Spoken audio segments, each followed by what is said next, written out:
Hello, fellow miners at the coalface of meaning, and welcome to the lecture for week 4, which is on how to use and interpolate other critics into your own writing. Now, this brief introduction is going to look at how to effectively collect research. And, unsurprisingly, I have a PowerPoint. Here is the PowerPoint.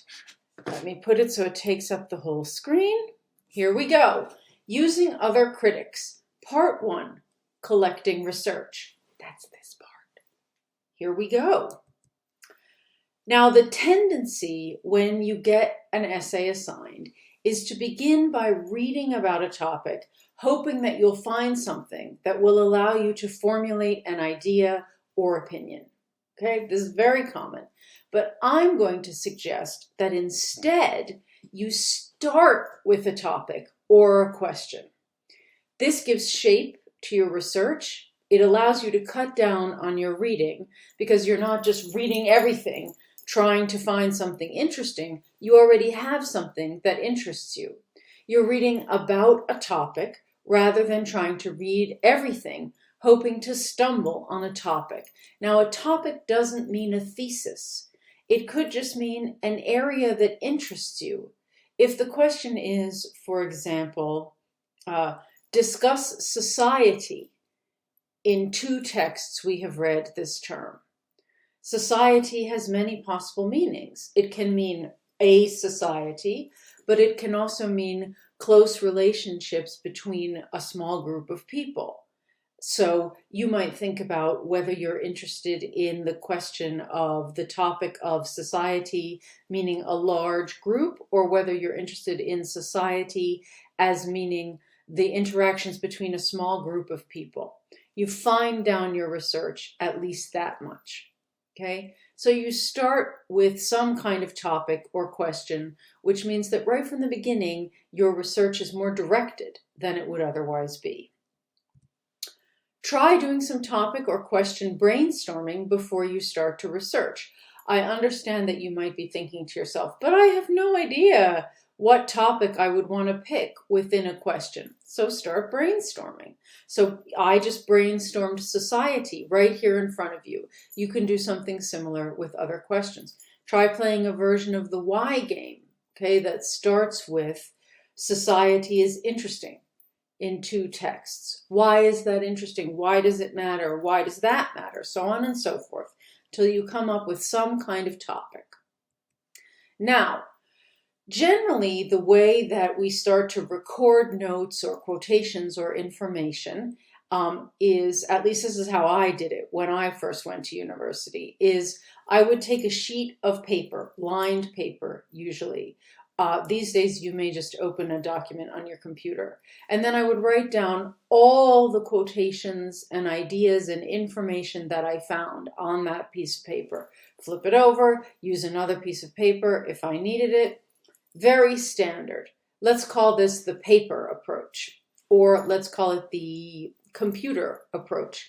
I'm going to suggest another approach. I'm going to suggest the index card approach. That is, rather than using one long sheet of paper or one undifferentiated document, I'm going to suggest that you use index cards. Here's one I made earlier. Now, this is a vintage index card holder that I got from my mother. Vintage just means old, but it is quite cool. Woohoo! And here are a bunch of index cards. Okay, you do not have to seek for a vintage index card holder. You might use something like this. Okay, the part that really matters is not the holder, but the cards. Now, let's have a look. This happens to be my Byron index card holder. Let's start here. Okay, with each index card, you write down on the top one topic or idea. Don't worry. I hear your cry. There's subtopics information coming. Okay, so one topic or idea per index card. Here I have Byron, absence, ideas about. Here I have advertising. Here I have articulacy, of Byron, not just general articulacy. Okay, these are some of my index cards starting with A.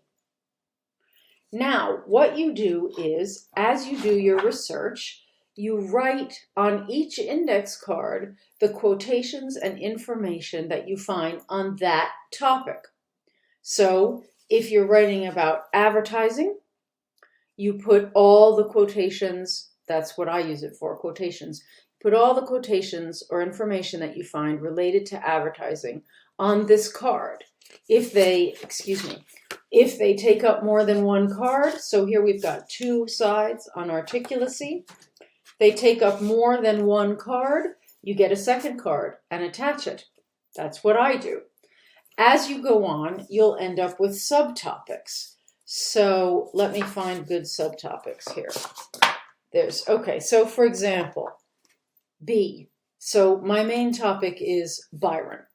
Okay, but the thing is that that's a vast topic. So I have many subtopics. Byronic hero. Okay, Byronic hero and Byron. Byronic hero as collaboration. Byronic hero in Dickens, because I was doing a lot of work about the Byronic hero in the Victorian period. So each card